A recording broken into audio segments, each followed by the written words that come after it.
Hello दोस्तों, नमस्कार। कैसे हैं आप सभी लोग? उम्मीद करता हूँ अच्छे होंगे और आपकी पढ़ाई भी अच्छी हो रही होगी। आज काफ़ी दिनों बाद हम आपके सामने उपस्थित हुए हैं, जिसमें जो UP R O A R O 2023 का जो फॉर्म अभी जो एग्ज़ाम होना है 2024 में, उसके लिए आज हम आपके सामने मैपिंग का अगला वीडियो लेके आए हैं। कुछ कारणों के बस हम आगे का वीडियो नहीं लेके आ पाए, तो उसी में आज हम अपना अगला वीडियो देखेंगे। अफ्रीका महाद्वीप को हम पढ़ रहे थे, कुछ पार्ट पढ़ लिया है उसका और कुछ बचा हुआ है। तो देखते हैं, हमने लास्ट देखा था झीलों के बारे में, आज हम कुछ पर्वतों के बारे में जानेंगे और पर्वतों के बाद में जानने के बाद जो विक्टोरिया जलप्रपात है उसको देखेंगे। तो सबसे पहले हम देखते हैं विक्टोरिया जलप्रपात को। तो अगर हम अपने बैचों की बात करें तो भाई मॉर्निंग में 7 बजे वाला जो आर ओ का बैच था वो 8 बजे से कर दिया गया है मॉर्निंग में, ठीक। और बाद बाकी के जो बैच थे हमारे 10 बजे से यूपी पुलिस का और जीडी का, ये अभी प्रचलित है। साथ ही आपने देखा होगा कि हमारे सूर्य प्रकाश सर जी का जो सी टेट और टेट का बैच भी आरंभ है, वो शाम को 2 बजे से और मॉर्निंग में 8 बजे से। और सर की वीडियो लगातार यूट्यूब पे पढ़ रही हैं पेडागॉजी साइकोलॉजी की, तो आप जो इच्छुक हों वो देख लें उनको। और हमारा ये जो रहेगा, ये किसके लिए रहेगा? ये खास करके 2024 में जो पीसीएस होगा और आर ओ की जो अभी चल रहा है, 11 फरवरी का एग्जाम होना है 2023 वाली का, उसके लिए आज का वीडियो रहेगा मेनली।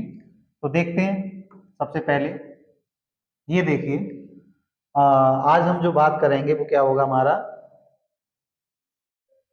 वो विक्टोरिया जलप्रपात, इसको हम पढ़ेंगे, ठीक। ये विक्टोरिया जलप्रपात के बारे में पढ़ेंगे। पहले हम बता दें आपको कि विक्टोरिया जलप्रपात जिम्बाब्वे और जाम्बिया, दो देशों के मध्य जाम्बिया नदी जो सीमा बनाती है, उसी नदी पर ये दुनिया का सबसे लंबा जलप्रपात है। वैसे भी आपको दिख रहा होगा, देखो।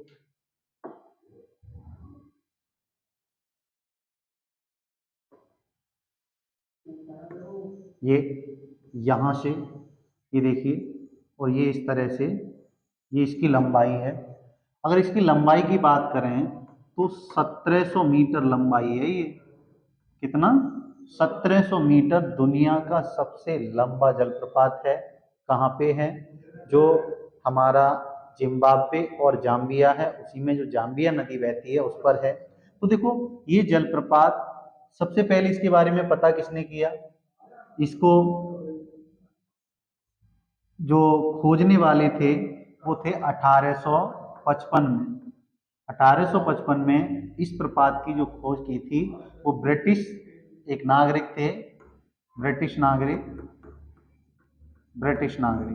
उनका लिविंग स्टोन नाम के व्यक्ति थे, उन्होंने इसको खोजा था।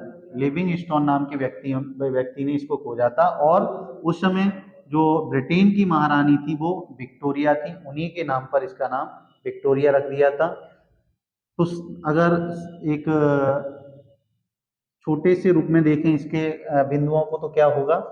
ये कहाँ पे है जलप्रपात? सबसे पहले मैंने बताया विक्टोरिया जलप्रपात, विक्टोरिया जलप्रपात। तो इसके बारे में पहला पॉइंट क्या लिखेंगे?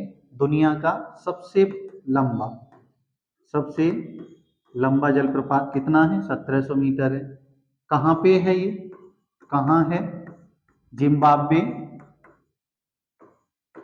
जिम्बाब्वे प्लस जाम्बिया की सीमा पर, जाम्बिया की सीमा पर। खोज किसने की है इसकी? खोज 1855 में ब्रिटिश नागरिक लिविंग स्टोन ने की है, ठीक। अब देखो, ये जो जलप्रपात है इसकी अगर हम बात करें तो इसमें ये जलप्रपात का जब जाम्बेजी नदी रूप लेती है उससे पहले है क्या है कि यहाँ पे दो नदियां आके मिलती हैं। कौन कौन सी? जाम्बेजी में। दो नदियां कौन कौन सी है मैंने कहा, चलो ये जाम्बेजी नदी बह रही है, ठीक है, ये जाम्बेजी नदी बह रही है। तो इसमें दो नदियां आके मिलती हैं, एक लोआम्पा, ध्यान रखना इसको, लोआम्पा, लोआम्पा, दूसरी कोआंडो, कोआंडो। तो इस जलप्रपात के बनने से पहले जाम्बेजी में कौन कौन सी नदियां मिलती हैं? दो नदियां, एक लोआम्पा है और दूसरी कोआंडो है। तो ये देख लीजिए जलप्रपात है, आपको स्पष्ट दिखाई दे रहा होगा। तो ये विक्टोरिया जलप्रपात के बारे में। अब देखो इसकी, अगर हम गहराई की बात करें, देखो ये तो इसकी क्या है, ये इसकी लंबाई है, स्पष्ट दिख रहा है, ये आपकी, ये इसकी लंबाई है, ये पूरा, ये यहां से यहां तक कितनी है? 1700 मीटर, 1700 मीटर लंबा है। अब देखो इसकी ये ये गिरने से, यहाँ पे इसकी धारा गिरने से, ये जो धारा गिर रही है इससे क्या होता है? धुआं उठता है, और ये धुआं लगभग में ऐसा बताया जाता है कि 20 किलोमीटर दूर से दिखाई दे जाता है। इससे उठने वाला जो धुआं है वो 20 किलोमीटर दूर से दिखाई दे जाता है, ठीक। और ये जो चट्टाने हैं यहाँ पे, जो जिन चट्टानों पर गिरता है ये प्रपात, उन्हें हम बेसाल्ट चट्टान कहते हैं। कौन सी चट्टान? बेसाल्ट चट्टान कहते हैं, ठीक है। ये जो गिर रहा है, जो आपको दिख रही होंगी ये चट्टान, ठीक, देखो ये चट्टानें दिख रही होंगी। तो जिन जिन चट्टानों में ये गिरता है उन्हें बेसाल्ट कहते हैं। और इसके कारण क्या होता रहता है यहाँ? रेन स्टोन, इस सॉरी होता नहीं रहता, इसे क्या कहते हैं? रेन फॉरेस्ट के नाम से भी जानते हैं, रेन फॉरेस्ट, ठीक है। विक्टोरिया जलप्रपात को इस धुआं उठते हुए धुआं के कारण क्या किस नाम से जानते हैं? रेन फॉरेस्ट के नाम से। तो ये आपका विक्टोरिया जलप्रपात है, और विक्टोरिया जलप्रपात के बारे में हमने आपको कुछ बिंदु बताए हैं। एक बार पुनः उसे देखते हैं।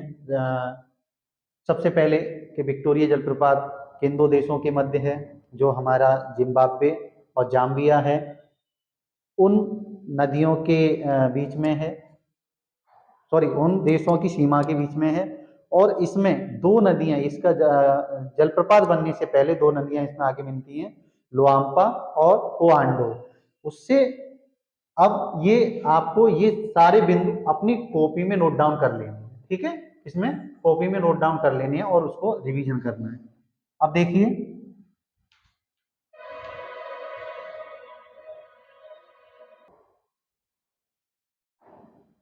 तो आगे हम अब देखेंगे, जो ये आपने जलप्रपात के बारे में जान लिया। अब हम जो देखेंगे वो हमारा क्या होगा, कुछ पर्वतों के बारे में जानेंगे। उसके बाद जो अफ्रीका महाद्वीप के कुछ प्रमुख देश हैं उनके खनिज संपदा के बारे में, उनकी कृषि के बारे में जानेंगे, ठीक। तो आइए आप चलते हैं हम अपने ब्लैंक मैप पर। ब्लैंक मैप पे चलने से पहले आपको एक स्पष्ट, किस तरह से आपको नोट्स बनाना है, ये आपने विक्टोरिया जलप्रपात डाला,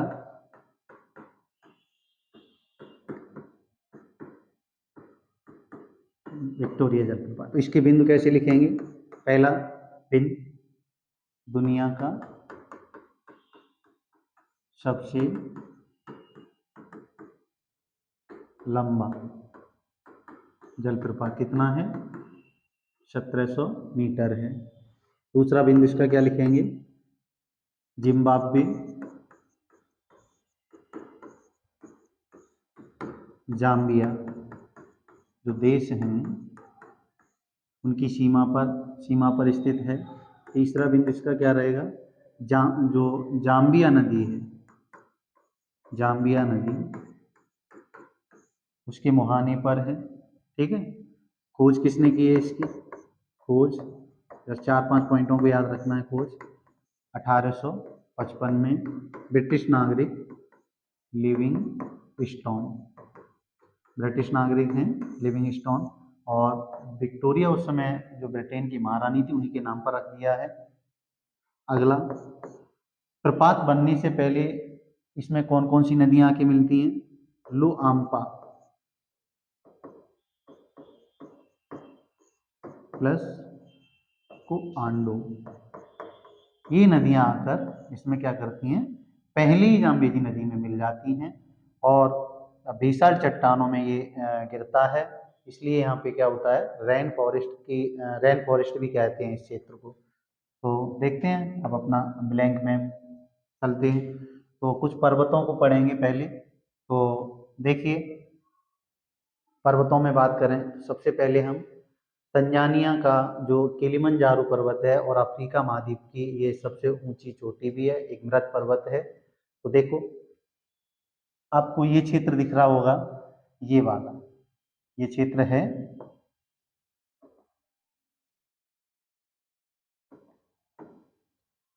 यहाँ पे ये वाला, ये तंजानिया है पूरा, इस तंजानिया में ही किलिमंजारो किलिमंजारो ये एक मृत ज्वालामुखी पर्वत है। कैसा? मृत ज्वालामुखी पर्वत है और इसमें पूरे वर्ष भर ये मतलब अफ्रीका की सबसे ऊंची चोटी भी मानी जाती है। अगर इसकी ऊंचाई की अगर हम बात करें तो इसकी ऊंचाई है वो 5,895 मीटर रहती है, ये इसकी ऊंचाई है। अफ्रीका महाद्वीप का सर्वोच्च शिखर भी इसको माना जाता है और ये वर्ष भर क्या रहता है, वर्ष भर बर्फ से ढका रहता है। ठीक है, किससे? बर्फ से ढका रहता है। और इसे दूसरी जो संज्ञा दी गई है किसको, माउंट किलिमंजारो को माउंट किम्बो, इसे और क्या नाम दिया गया है, माउंट किम्बो के नाम से भी जाना गया है। तो मैं अफ्रीका महाद्वीप की अगर बात करें तो अफ्रीका महाद्वीप में आपको जो तंजानिया का किलिमंजारो पर्वत है, ये 2-3 बिंदु इसके याद रखने हैं कि ये अफ्रीका का मृत ज्वालामुखी पर्वत है। अफ्रीका की सर्वोच्च चोटी भी इसी को माना जाता है। इसकी चोटी की ऊंचाई है वो 5,895 मीटर ऊंचा है, बर्फ से ढका रहता है। और इसके ढलानों पर जो पर्वत है, इसके ढलानों पर जो पर्वत का ढलान है उस पर कहवा की कृषि की जाती है, इसकी कहवा की कृषि की जाती है। तो ये माउंट किलिमंजारो के बारे में आपको इतना ही रखना है। तो आगे का हम जो देख रहेंगे, कहाँ पे है ये, तंजानिया में। अगर शॉर्ट में देखना चाहें तो आप एक बार में अपने हिसाब से लिख लीजिए किलिमंजारो डाल के और उसके बिंदु ले लीजिए कितना ऊंचा है क्या है। अब अगला अगर हम बात करें तो माउंट कैमरून आता है। ठीक है, माउंट कैमरून ये जो पर्वत है वो कहाँ पे है, ये आपको दिख रहा होगा, ये वाला क्षेत्र, ये कैमरून देश है। ये क्या है, कैमरून देश है। तो यहीं पर कैमरून जो पर्वत है वो अफ्रीका का एक सक्रिय ज्वालामुखी पर्वत है। मैंने क्या बताया, किलिमंजारो है वो आपका मृत पर्वत है और माउंट कैमरून है वो ज्वालामुखी से ही बना है, लेकिन वो सक्रिय, मतलब यहाँ पे अभी भी क्या होते हैं, ज्वालामुखी फटते रहते हैं, ज्वालामुखी फटते रहते हैं। तो ये मृत था। तो कैमरून वाला जो पर्वत है, कैमरून वाला, इसकी अगर हम बात करें तो ये कैसा है, अफ्रीका का एक सक्रिय ज्वालामुखी, सक्रिय ज्वालामुखी पर्वत है। लौह भंडार के क्षेत्र पाए जाते हैं, यहाँ लौह भंडार पाया जाता है। ठीक है, लौह भंडार, 3 बिंदु ही हैं इसके इंपोर्टेंट जो आपको याद रखने हैं। पहला सक्रिय ज्वालामुखी है, लौह भंडार के केंद्र पाए जाते हैं और ये सबसे अफ्रीका की लग इसके जो ढलान है ना वो अफ्रीका की सबसे आर्द्र भूमि है, सबसे आर्द्र भूमि है अफ्रीका की। देखो मैं आपको बता दूं, अफ्रीका महाद्वीप से चाहे यूपीएससी हो, यूपीपीसीएस हो या आरओ हो, कोई सा भी एग्जाम हो, सिविल का हो या वनडे एग्जाम हो, हर एक में क्वेश्चन पूछा जाता है यहाँ से, क्योंकि अफ्रीका में बहुत सारी विविधताएं पाई जाती हैं, इसलिए यहाँ से क्वेश्चन बनने की संभावना बहुत ज़्यादा रहती है। तो आप बहुत अच्छे से, जिस तरह से मैंने आपको पहले किलिमंजारो पढ़ाया, तो किलिमंजारो को आप हेडिंग टाइप का डाल लीजिए, उसके बिंदु हैं जो इस तरह से लिखते जाइए, इस तरह से इनके बिंदुओं को लिखते जाइए और बहुत अच्छे से तैयार होगा। 1-2 बार वीडियो देख लीजिए और 2-3 बार आप रिवाइज कर लीजिए। आप हमेशा हमेशा के लिए अफ्रीका महाद्वीप तैयार हो जाएगा। तो अब हम देखेंगे माउंट केन्या, ठीक है, माउंट केन्या को देखेंगे। तो ये आपको दिख रहा होगा, ये वाला क्षेत्र, ये वाला पूरा, ये तंजानिया में, किलिमंजारो कहाँ पे था, तंजानिया में था। कैमरून, कैमरून में था, कैमरून देश है वहां पे था। अब हम जो बात करेंगे वो माउंट केन्या की करेंगे। किसकी करेंगे, माउंट केन्या की करेंगे। केन्या की बस एक विशेषता है कि जो माउंट कैमरून केन्या है वो अफ्रीका का, ये भी एक ज्वालामुखी पर्वत है, लेकिन कैसा है कि ये दूसरा सर्वोच्च शिखर है, अफ्रीका का दूसरा सर्वोच्च शिखर है। बस इतना ही माउंट केन्या में याद रखना है और कुछ नहीं याद रखना है। आगे जो अब आपका रहेगा पर्वत, वो आपका रहेगा एटलस, ठीक है, कौन सा, एटलस रहेगा। तो उसको देखिए एक बार, यहां से ये आपको देश दिख रहा होगा, ये मोरक्को, ये देश कौन सा है, मोरक्को, मोरक्को देश है। फिर अल्जीरिया है, फिर ट्यूनीशिया। तो ये पर्वत है वो इस तरह से फैला हुआ है, इस तरह से। तो 3 देशों में हमारा एटलस पर्वत विस्तृत है। कौन कौन से में, ये मोरक्को हो गया, तो ये मोरक्को में है कुछ क्षेत्र। फिर उसके बाद ये इस तरह से अल्जीरिया में जाता है, और इस तरह से ये ट्यूनीशिया तक जाता है। इसका जो सर्वोच्च शिखर है, किसका, माउंट, सॉरी, एटलस पर्वत का सर्वोच्च शिखर है वो ट्यूबकल है। वो उसकी ऊंचाई कितनी है, 4165, मतलब 4165 मीटर ऊंचा है, ठीक है। माउंट ट्यूबकल इसका सर्वोच्च शिखर है, और वो है कहाँ पे, आपने देखा होगा कि अभी शायद 2023 के पीसीएस में या 22 के पीसीएस में ये पूछा गया कि एटलस पर्वत का जो सर्वोच्च शिखर माउंट ट्यूबकल है वो किस देश में स्थित है। तो ध्यान रखना वो कहाँ पे है, वो मोरक्को में है, वो कहाँ पे है, मोरक्को में, ठीक। आपको स्पष्ट दिखाई दे रहा है,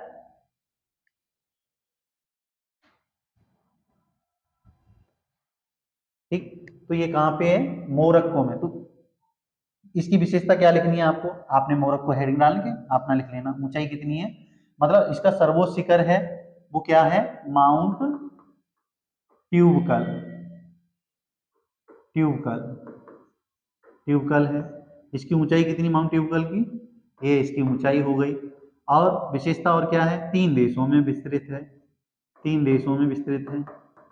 और वो देश कौन कौन से हैं, पहला ये मोरक्को, मोरक्को हो गया, फिर अल्जीरिया हो गया, फिर ट्यूनीशिया हो गया। मोरक्को, अल्जीरिया, ट्यूनीशिया, मैट, मैट के नाम से भी आप याद कर सकते हैं, ठीक है। तो अब देखिए ये आपका कौन सा पर्वत हो गया, एटलस पर्वत हो गया। तो हमने 3 पर्वतों को देख लिया, 4 पर्वतों को देख लिया, किलिमंजारो को देख लिया, कैमरून को देख लिया, और ये आपका केन्या वाला था, इसको भी देख लिया, और एटलस को देख लिया। अगर एटलस की एक बात और हम बताएं, ये 5 श्रेणियों के रूप में विस्तृत है। कितनी, 5 श्रेणियों में विस्तृत है, कोई एक सतत पर्वतमाला नहीं है एटलस। हाँ, दूसरा अफ्रीका का एकमात्र बलित पर्वत भी है ये। कौन सा, कौन सा, एटलस एकमात्र बलित पर्वत भी है, 5 श्रेणियों में बटा हुआ है। अगर ये पूछा जाए कि जो एटलस पर्वत है क्या एक सतत पर्वत श्रेणी है, नहीं, सतत पर्वतमाला नहीं है वो श्रेणियों में बटी हुई। तो एक बलित पर्वत भी है, मतलब फोल्डिंग माउंटेन भी कहते हैं इसे। अब आगे की अगर हम बात करें तो आपके यहाँ पे ये आपको ये देश दिखाई दे रहा होगा, यहाँ पे देख लीजिए, ये कांगो गणराज्य देश दिखाई दे रहा होगा, कांगो गणराज्य जिसे जायरे भी कहते हैं। और ये आपको यहाँ पे ये वाला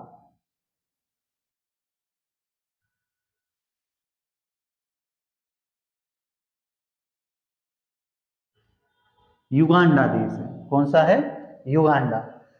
ये कांगो है, कांगो गणराज्य भी कह सकते हैं, जायरे भी कह सकते हैं, और ये क्या है, युगांडा है, युगांडा। और ये कांगो, तो यहाँ पे एक पर्वतमाला है, यहाँ पे एक पर्वतमाला है। इसी पर्वतमाला को राववेन जोरी का पर्वत कहते हैं। किसका?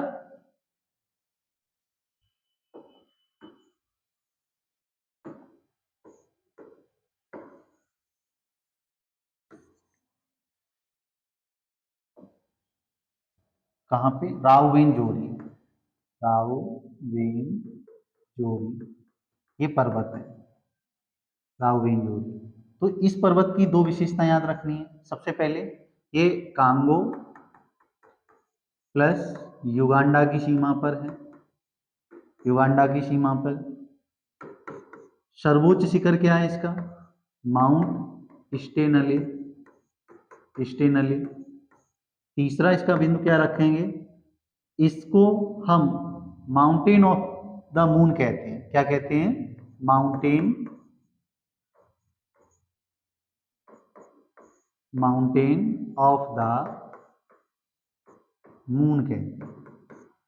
ठीक, और ये बिंदु बहुत इंपॉर्टेंट है। आप तो राववेन जोरी का पर्वत भी देख लिया, तो हमने मुख्यतः कितने 4-5 पर्वतों को देखा। सबसे पहले किलिमंजारो को देखा, किलिमंजारो, फिर कैमरून, केन्या, एटलस, और लास्ट में देखा राववेन जोरी। तो वैसे और भी बहुत सारे पर्वत हैं, लेकिन इतना इम्पोर्टेंट नहीं है। अब हम इसके बाद जो अध्ययन करेंगे वो बहुत ही इम्पोर्टेंट होगा और बहुत यूजेबल होगा। आपके एग्जाम में वहां से क्वेश्चन मिलना 100% तय है। तो देखो, आ, हमने इस महाद्वीप की, अगर इसकी बात करें अफ्रीका महाद्वीप की, तो इस अफ्रीका महाद्वीप में ये बताया था सबसे बड़ा जो देश है वो क्षेत्रफल की दृष्टि से मुख्य भूमि का, वो आपका अल्जीरिया था, और सबसे छोटा था वो गैम्बिया था। उसी तरह से जनसंख्या की दृष्टि से देखा जाए तो जनसंख्या की दृष्टि से नाइजीरिया सबसे बड़ा और सेंट हेलेना सबसे छोटा देश है। अगर द्वीपीय देशों की बात करें, ध्यान रखें, जनसंख्या की दृष्टि से नाइजीरिया सबसे बड़ा और सेंट हेलेना सबसे छोटा देश है। अगर हम अगर हम बात करें कि जो द्वीपीय देशों में सबसे छोटा और बड़ा कौन सा है, तो मेडागास्कर सबसे बड़ा है, और जो हमारा सेशल्स है वो सबसे छोटा है। ये अब हम बात करेंगे, इसमें कुछ बहुत ही इंपॉर्टेंट क्वेश्चन आएंगे। पहले हम कुछ देशों का अध्ययन करेंगे, कुछ देशों का। यहाँ पे अगर देखेंगे तो मिस्र को देखेंगे। ठीक है, पहला देश हमको किसको देखेंगे? मिस्र को देखेंगे। ठीक, मिस्र, मिस्र को देखेंगे। तो अगर इस मिस्र की अगर हम बात करें तो देखो ये है, ये क्या है? मिस्र, जिसे इजिप्ट भी कहते हैं, इजिप्ट भी कहते हैं। ठीक है, इजिप्ट भी कहते हैं। इसके बारे में पहले बात करेंगे।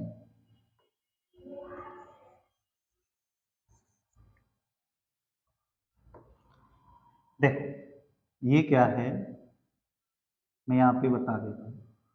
ये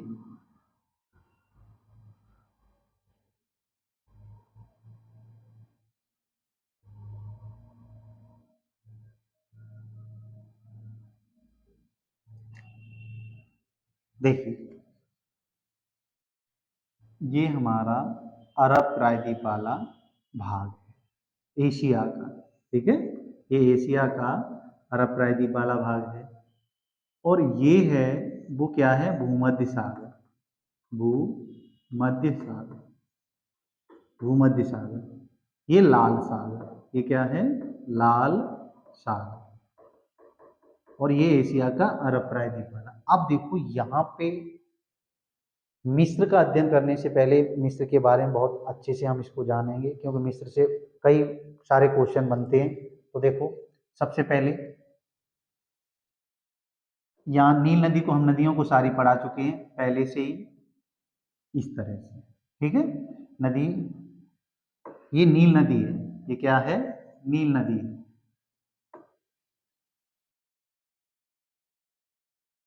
ये नील नदी है। तो देखो, नील नदी को मिस्र का वरदान कहते हैं। क्या है? पहला ही बिंदु हम क्या लिखेंगे? जो नील नदी है मिस्र का, मिस्र का वरदान कहा जाता है नील नदी को। अब नील नदी को मिस्र का वरदान कहते हैं, लेकिन नील नदी के कारण और जो सहारा मरुस्थल है उसके कारण हम मिस्र को क्या कहते हैं?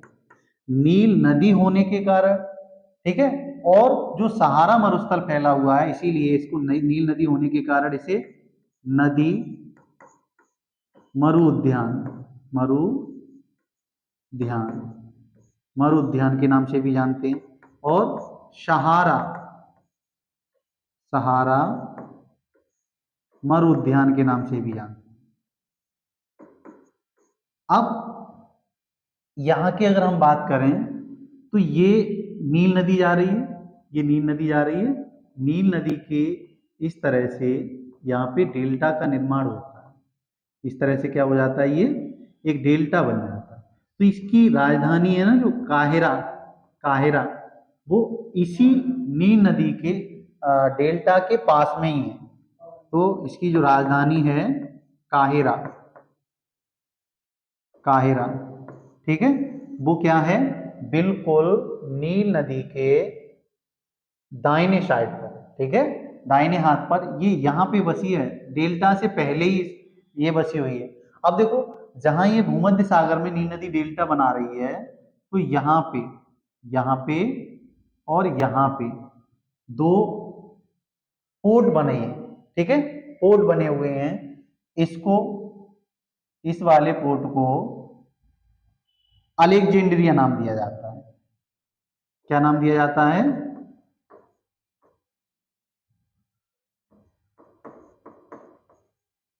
अलेक्जेंड्रिया, ठीक है, या सिकंदरिया, अलेक्जेंड्रिया या सिकंदरिया, कौन से वाले को?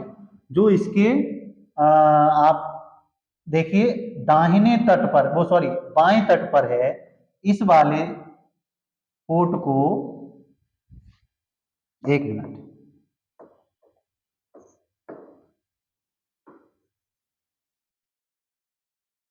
ये नील नदी है, इसने अपना इस तरह से, इस तरह से ये डेल्टा बनाया, ये डेल्टा बनाया, यहां पर एक पोर्ट बना है और एक यहां पर पोर्ट बना है। पोर्ट मतलब बंदरगाह।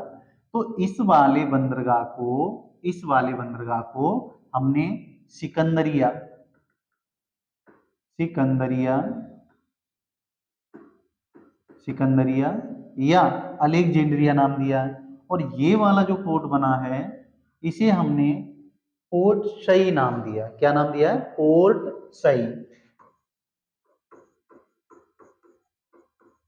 सही नाम, ठीक है, ये ध्यान रखना। अब अगर हम बात करें तो मिस्र एक ऐसा अफ्रीकी देश है जो क्या करता है, एशिया का जंक्शन कहा जाता है, इसे एशिया का जंक्शन कहा जाता है मिस्र को।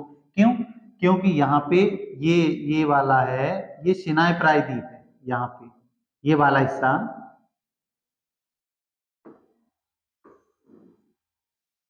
ये तो आपका पूरा क्या हो गया, ये एशिया का अरब प्रायद्वीप वाला क्षेत्र हो गया। तो ये जो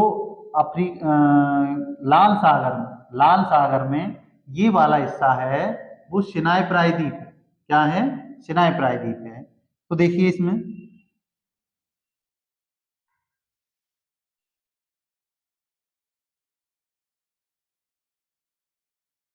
ये इस तरह से मैंने कहा कि अफ्रीका को, सॉरी जो मिस्र है उसे एशिया और अफ्रीका का जंक्शन माना जाता है। यहीं पर हम बात करेंगे सिनाई प्रायद्वीप की, ठीक है, मिस्र का, मिस्र में एक जो सिनाई प्रायद्वीप है वो कुछ एशिया का हिस्सा है और कुछ अफ्रीका का हिस्सा है। तो देखो ये मान लीजिए ये प्रायद्वीप है, सिनाई प्रायद्वीप, ठीक है, इस तरह से सिनाई प्रायद्वीप है। तो सिनाई प्रायद्वीप का जो उत्तरी हिस्सा है, उत्तरी वाला हिस्सा किससे टच कर रहा है? भूमध्य सागर से। और ये दक्षिणी पश्चिमी हिस्सा है और ये दक्षिण पूर्वी हिस्सा है। तो दक्षिण पूर्व में सिनाई प्रायद्वीप के दक्षिण पूर्व में अकावा की खाड़ी है। कौन सी? अकावा, अकावा की खाड़ी है। और अगर यहाँ पे हम बात करें यहाँ पे, किधर, दक्षिण पश्चिम में, तो वो है सुएज की खाड़ी। किसकी? सुएज की खाड़ी। आप ये लिख लेना, सुएज की खाड़ी किसमें है ये? दक्षिण पश्चिम में। किसके प्रायद्वीप के दक्षिण पश्चिम में? जो सिनाई प्रायद्वीप है। अब देखो, इसी सिनाई प्रायद्वीप में ये अकाबा की खाड़ी है, लेकिन ये किधर है? दक्षिण पूर्व में है। ठीक है, दक्षिण पूर्व में है। अब देखिए, अगर हम सिनाई प्रायद्वीप की बात करें तो यहां पर 1800 मतलब 69 में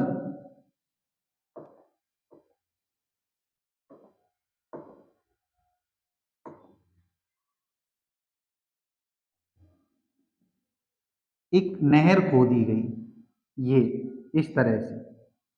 कब? 1869 में स्वेज नहर खोदी गई। स्वेज नहर जो सिनाई प्रायद्वीप और अफ्रीका, जो मिस्र वाला क्षेत्र है, उसको अलग करती है। और जोड़ किस किस को रही? मैंने कहा अलग किस किस को किया है इसने? अलग किया है सिनाई प्रायद्वीप को और मिस्र के कुछ क्षेत्र। इसने क्या कर दिया है? अलग कर दिया। लेकिन जोड़ा किस किस को है? लाल सागर को और भूमध्य सागर। किसने? स्वेज नहर ने लाल सागर और भूमध्य सागर को जोड़ा है। इस बात को आप अच्छे से ध्यान रखना। ठीक, और ये सिनाई प्रायद्वीप है वो त्रिकोणीय रूप में, ठीक है, और त्रिकोणीय रूप में है, ये भी ध्यान रखना। अकाबा की खाड़ी बहुत इंपोर्टेंट है, इसको भी याद रखना। 1869 में स्वेज नहर खोल दी गई थी, अच्छे से याद रखना। अब मिस्र की हम कुछ एडवांस चीजों की बात करें तो देखो, यहाँ पे मैंने पहले ही बताया था, इस तरह से ये मिस्र में नासिर झील है। कौन सी? नासिर। इस नासिर झील के ही, ये कृत्रिम झील है। क्या है? कृत्रिम झील है नासिर झील। और नासिर झील और जो हमारी नील नदी गई है उसके उत्तरी वाले सिरे पर, नासिर झील के उत्तरी सिरे पर असवान बांध बना है। ये पहले हम पढ़ा चुके हैं सारी चीजें, ये फिर भी आप एक बार देख लीजिए। अब यहाँ पे कुछ क्या नाम है आपके मरुस्थल पाए जाते हैं, जैसे अरबियन मरुस्थल, लीबियन मरुस्थल और नुबियन। यहाँ मिस्र में कौन कौन से मरुस्थल पाए जाते हैं उनको भी आप एक बार ध्यान रखें। अरब के मरुस्थल, सॉरी, मिस्र के मरुस्थल कौन कौन से हैं? अरबियन,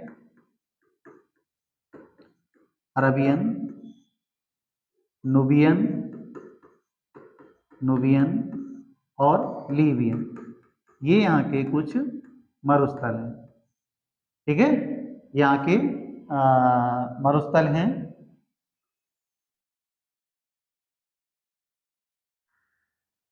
इनको आपको याद रखना है, ठीक है, अच्छे से। और मिस्र के बारे में, हाँ, यहाँ के जो किसान हैं, मिस्र के किसानों को फेल्ला नाम दिया जाता है। क्या नाम दिया जाता है? फेल्ला नाम दिया जाता है। मिस्र के किसानों को फेल्ला नाम दिया जाता है। तो ये आपको मिस्र के बारे में कुछ बिंदु थे, उनको अच्छे से याद रखना है, नोट डाउन करना है, बार बार इसका रिवीजन करना है। क्योंकि भाई ये अगर एक बार पढ़ने से कुछ होने वाला नहीं है, इसको आपको बार बार पढ़ना पड़ेगा। ठीक है, कई बार पढ़ना पड़ेगा। ये मिस्र का था, और देखते हैं मिस्र में मेरे हिसाब से कंप्लीट है, और कुछ बचा होगा वो हम आपको बताएंगे। हाँ, सिकंदरिया है ना, सिकंदरिया जो हमने पोर्ट बताया है वो यहाँ का सबसे बड़ा औद्योगिक क्षेत्र है। कौन सा है? औद्योगिक क्षेत्र है। औद्योगिक कौन सा? ये सिकंदरिया पोर्ट है, ये वाला सिकंदरिया पोर्ट औद्योगिक क्षेत्र है सबसे बड़ा। ठीक, और यहाँ की कहाँ की? मिस्र की जो बोलते हैं ना नगदी फसल, वो क्या है? कपास। नगदी फसल क्या है? नगदी फसल। देख, कुछ बिंदु ऐसे हैं जो आपको याद रखने पड़ेंगे। कपास, ठीक है, नगदी फसल क्या है यहाँ की? कपास है। तो ये आपका मिस्र कंप्लीट हुआ। आगे हम देखते हैं, और मिस्र के बाद अगला हम एक बार मिस्र के बारे में हम कुछ पॉइंट लिख दे रहे हैं, तब आपको समझ में आएगा अच्छे से। मिस्र को आपको हेडिंग डालना है,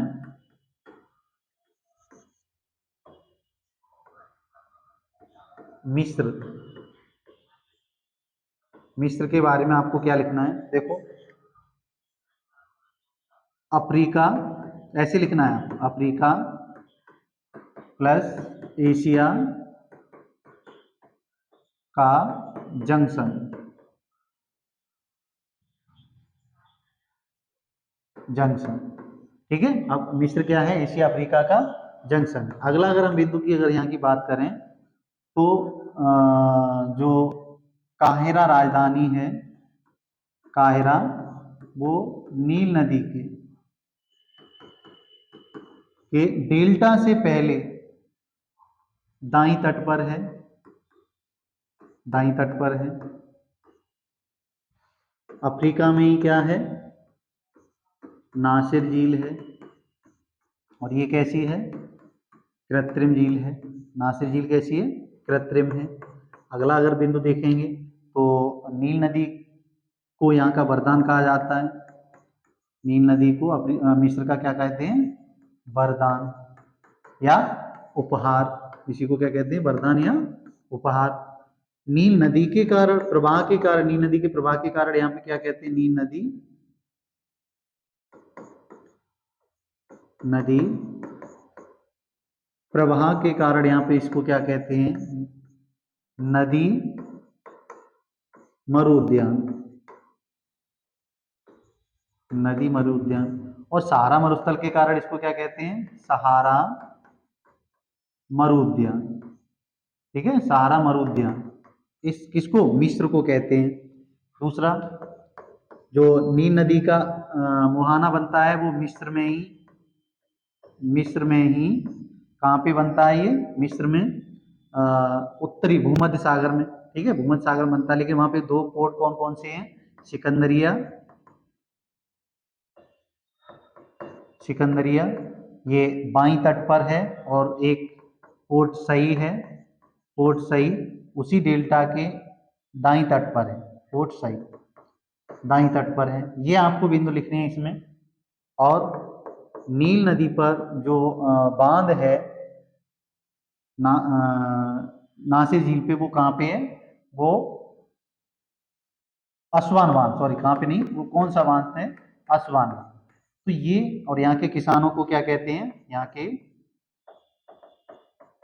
किसानों को फेल्ला, फेल्ला कहते हैं। नगदी फसल क्या है यहाँ की, नगदी फसल, नगदी फसल है वो क्या है,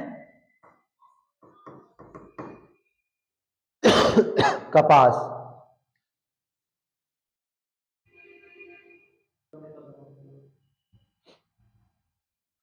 ठीक। तो ये बिंदु आपको लिख लेने हैं। अब हम आगे देश की बात करेंगे, वो हमें, हाँ राजधानी इसकी कायरा हमने बता दी, ठीक है। और अब हम जो अगला देश पढ़ेंगे वो हमारा क्या होगा, उसको देखिए, या आप लिख लीजिए इसको, और या स्क्रीनशॉट ले लीजिए। देखिए हमने किसको अभी देखा, मिस्र को देखा, ठीक है, इसको देखा, मिस्र को देख लिया। अब हम इसी में अगला आप देखेंगे वो कांगो देखेंगे, ये वाला देश, इसके बारे में जानेंगे। इसके बारे में इसी बार आईएएस प्रीलिम्स में क्वेश्चन पूछा गया कि जो कोबाल्ट या तांबा है वो सर्वाधिक अफ्रीका महाद्वीप में कहाँ पे पाया जाता है। बिल्कुल वन लाइनर क्वेश्चन था। तो देखो कांगो की अगर हम बात करें, कांगो, इसकी राजधानी, मतलब जो कांगो है इसको हम पढ़ेंगे, कांगो, ठीक है, कांगो। अब देखिए अगर हम कांगो की बात करें तो कांगो में ये दक्षिणी वाला भाग है, कांगो में ये दक्षिणी वाला भाग है। इसे कटंगा का पठार या कटंगा का क्षेत्र कहते हैं, इसे गढ़ कटंगा का पठार या क्षेत्र कहते हैं। तो ये जो गढ़ कटंगा का पठार है ना, कांगो में, कांगो वाले देश में, दक्षिणी कांगो में जो कटंगा का क्षेत्र है वो विश्व में सबसे ज्यादा कोबाल्ट, किसके लिए, कोबाल्ट कि भंडार भंडार और उत्पादन के लिए, भंडार और उत्पादन के लिए, एक मिनट,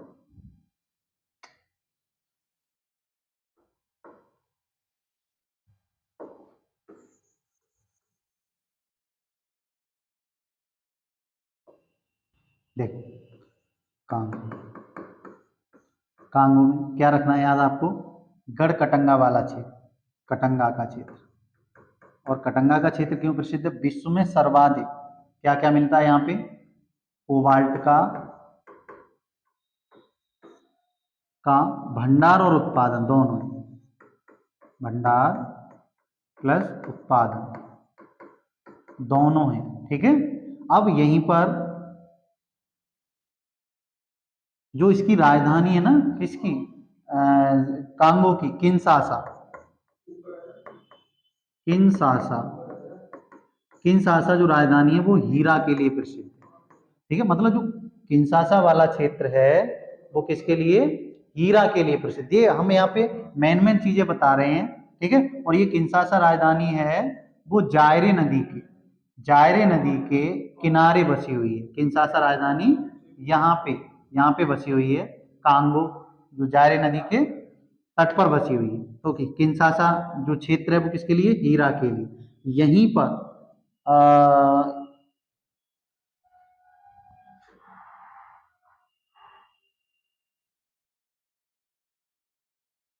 यहीं पर आपका जो एक क्षेत्र और है,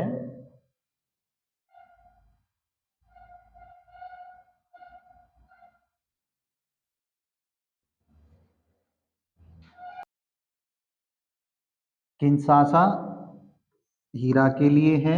और यहाँ पे एक जगह और है, लुबुम्बाशी, एक मिनट थोड़ा,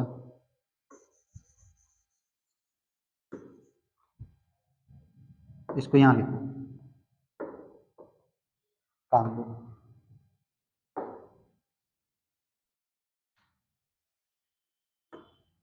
कांगो के बारे में, कांगो, ठीक है। राजधानी क्या है, किंशासा, किंशासा किसके लिए, ये खुद हीरे के लिए, ठीक है, किसके लिए, हीरा के लिए। और उसके बाद लुबुम्बाशी,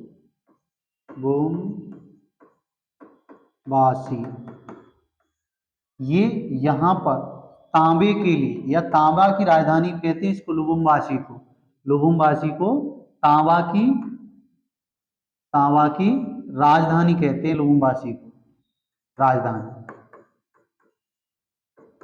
राजधानी, ठीक है। तांबा की राजधानी कहते हैं लुबुम्बाशी को। लुबुम्बाशी जो नगर है उसको सबसे ज्यादा तांबा मिलता है। अब यहीं पर कटंगा का हमने बताया अभी, कटंगा, कटंगा में क्या है, जो सबसे ज्यादा, विश्व में सबसे ज्यादा कोबाल्ट,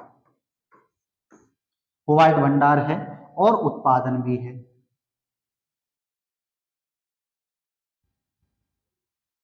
अगला, अगला हमारा क्या था, एक स्वर्ण खान, सोने की खान भी है, ठीक है। और वो सोने की खान अभी हम आपको बताएंगे। तो ये चीजें, एक किंशासा है, किंशासा हीरे के लिए, लुबुम्बाशी राजधानी उसके तांबा के लिए है, कोबाल्ट कटंगा, कटंगा कोबाल्ट के लिए सबसे ज्यादा। स्वर्ण के लिए है वो आपका यहाँ का एक शहर है, मतलब जो क्षेत्र है, किलोमोटो, किलोमोटो। देखो ये नाम थोड़े टफ हैं, आप बार बार इनको पढ़ना पड़ेगा तब आपको याद होंगे। अभी मैंने क्या बताया है, इस कांगो के बारे में बताया, ठीक है। ये इस तरह से, ये जायरे नदी इस तरह से आई है, या किंशासा है। किंशासा किसके लिए प्रसिद्ध है, हीरे के लिए प्रसिद्ध है इसकी राजधानी। और एक लुबुम्बाशी शहर है, ये कटंगा वाले क्षेत्र में ही लुबुम्बाशी, वो किसके लिए है, तांबा के लिए प्रसिद्ध है। और विश्व में सर्वाधिक तांबा जो मतलब भंडारित है वो यहीं पर है, इसी से लेकर 2023 के IAS प्री में क्वेश्चन पूछा गया है। कटंगा का पठार है वो दक्षिण में है, यहीं पर कटंगा का पठार है। ये किसके लिए प्रसिद्ध है? कोबाल्ट के लिए। कोबाल्ट के लिए भंडार भी यहाँ पे है, उत्पादन भी यहाँ पे है कटंगा में। एक यहाँ पे स्वर्ण नगरी भी है, ठीक है। वो क्या थी? ये तांबा नगरी थी, लुबुम्बाशी तांबा नगरी है।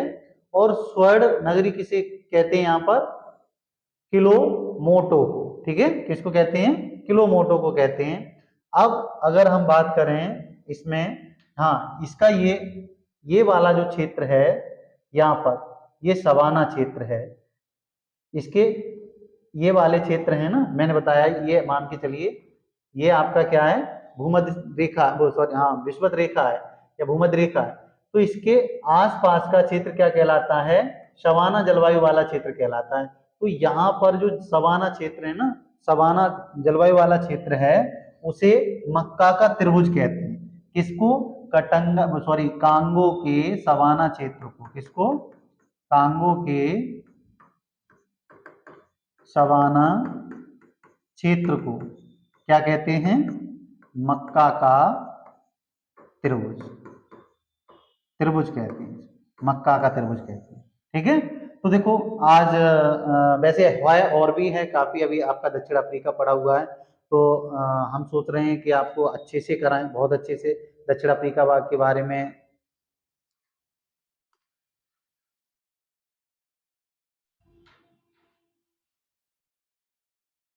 दक्षिण अफ्रीका का अभी पड़ा हुआ है, आप इसको अच्छी से रिवीजन करना, 2-3 बार आप देखेंगे तैयार हो जाएगा। और कल हम आपको आगे लेक्चर आएगा, उसमें अफ्रीका के साथ साथ जो एशिया का मैप है उसको भी स्टार्ट कर देंगे। अफ्रीका के बारे में थोड़ा बचा हुआ है, वहाँ की पिलम्बरा खान जैसे कुछ होंगी, ठीक है, किम्बरले खान जैसे, और जो भी होंगे उसके आसपास के क्षेत्र होंगे, बाल नदियाँ, ट्रांसबर्ग, जोहान्सबर्ग वगैरह है, ठीक है। इन सब के बारे में देखेंगे अगले लेक्चर में। तो आप देखते रहिए और मस्त रहिए, और वीडियो अच्छे लगे तो आप इसे शेयर जरूर करिए। थैंक यू, धन्यवाद।